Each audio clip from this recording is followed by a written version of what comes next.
Well, I think it's going to be changes that are really hard to predict, because one of the things that IP brings is the integration of a technology and a capability into all kinds of different devices. So instead of having, the telephone that is dedicated to giving you a voice call and it's kind of partitioned from the rest of your existence, which you're starting to see with mobile phones, and you'll see that even more broadly as the PSTN transition, is communication, voice communication is going to be integrated into everything, and communications will mean a lot more than just voice.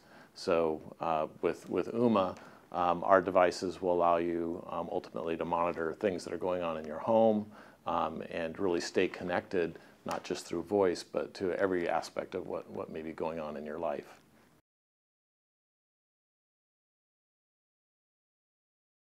It's not just about voice, it's about the total user experience. What do they, how do they want their life to work? What should happen when I dial 911? It's not just make the call, it's what are all the other things that should happen when something like that were to occur. What should happen when someone rings the door at my home? What kind of communication should occur? I may not be home, but I'm at work. I should still be able to interact with whoever's at the door. Those kinds of things become possible when you get beyond the PSTN.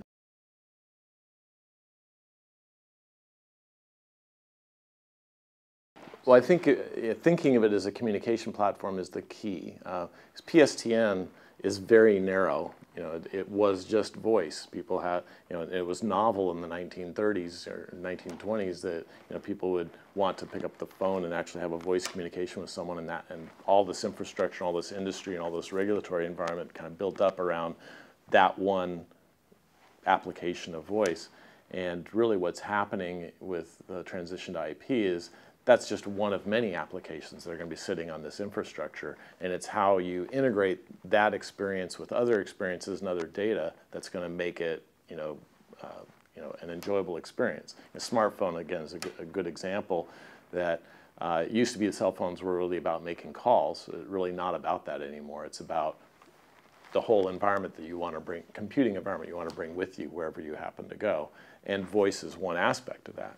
And that's going to be true in the home. Devices in the home, like a OOMA device, is treating voice as one of many applications that are important to you, but it's by no means the only or even the central. It just needs to be smoothly integrated into all the other things that you care about.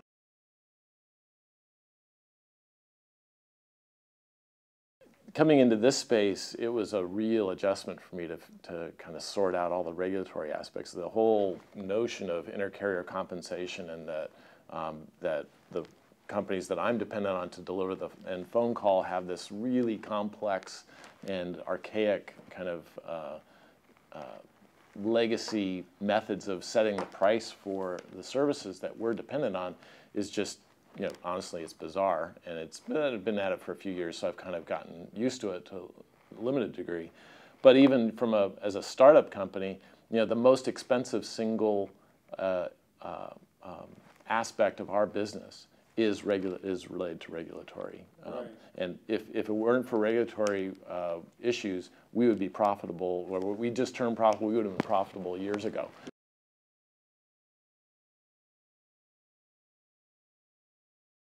Actually, I think the best protection for the public is to have a competitive environment.